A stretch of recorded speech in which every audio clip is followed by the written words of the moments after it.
ഓണക്കാലം അടുത്തതോടെ നമ്മുടെ തെരുവോരങ്ങളിലെ കാഴ്ചകളൊക്കെ ഇപ്പോൾ ഇങ്ങനെയൊക്കെയാണ്. വളരെ സജീവമായിരിക്കുകയാണ്. ഫുട്പാത്ത് കച്ചവടമൊക്കെ വളരെ സജീവമായിക്കൊണ്ടിരിക്കുകയാണ്. ഓണമെന്ന് പറഞ്ഞാൽ തന്നെ തെരുവോരങ്ങളിലെ കച്ചവടങ്ങളാണ്. ഇപ്പോൾ നമ്മൾ പോയി കാണുന്നത് ഉത്തരേന്ത്യയിൽ നിന്ന് കൊണ്ടുവന്ന സ്റ്റീൽ പാത്രങ്ങളാണ്. അവർ കച്ചവടത്തിനായിട്ട് കൊണ്ടുവന്നതാണ്.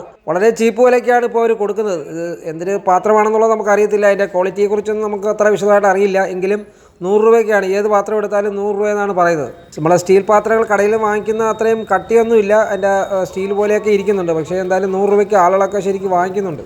അതുപോലെ ഈ കറുത്ത കോട്ടിംഗ് ഉള്ള പാത്രം നോൺ സ്റ്റിക്ക് പോലെയുള്ള പാത്രമാണ് എന്നാണ് പറയുന്നത്. പക്ഷേ നോൺ സ്റ്റിക്ക് ഒന്നും ഈ വിലയ്ക്കൊന്നും കൊടുക്കാൻ കഴിയില്ല. ഏതായാലും നോൺ സ്റ്റിക്കിൻ്റെ അതേ രൂപസാദൃശ്യമുള്ള പാത്രമാണ്.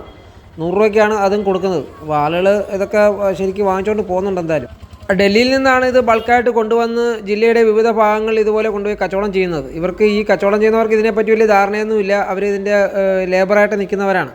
ഉത്തരേന്ത്യയിലൊക്കെ ഇത് കുടിൽ വ്യവസായമായിട്ട് നിർമ്മിക്കുന്ന ഒരു സംഭവമായിരിക്കും അത്. വ്യാപാരി വ്യവസായികൾ ഇവർക്കെതിരെ പ്രതിഷേധമായിട്ട് വന്നിട്ടുണ്ടായിരുന്നു. പല സ്ഥലത്തുനിന്നും ഇവരെ ഓടിച്ചൊക്കെ വിട്ടിട്ടുണ്ട്. നമുക്ക് അങ്ങനെ ആരെയും ഒഴിവാക്കി വിടാൻ പറ്റില്ല. അവരും കച്ചവടത്തിനായിട്ട് വന്നതാണ്. നമ്മൾ മേടിക്കുന്നവർ സാധനത്തിൻ്റെ ക്വാളിറ്റിയും മേന്മയും നോക്കി വാങ്ങിക്കുക എന്നുള്ളതേ ഉള്ളൂ. അല്ലാതെ നമുക്ക് അവർ കച്ചവടം ചെയ്യരുത് എന്നൊന്നും പറയാനുള്ള അവകാശം നമുക്കില്ല. ഇതൊക്കെ ഹോൾ ബിനാ ഇധർ കം ഹോൾ മേ ऐसा नहीं ചോറ് ഊറ്റുന്നതിനാന്ന് തോന്നുന്നു കേട്ടോ. സൈഡ് കൂടെ ഉള്ളതേ ഉള്ളൂ.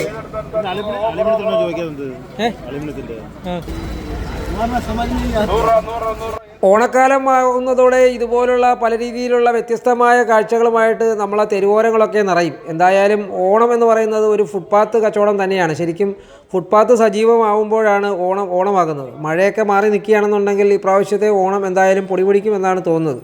ബോണസ് കൂടി കിട്ടുന്നതോടെ രംഗം ആകെ അങ്ങ് മാറും.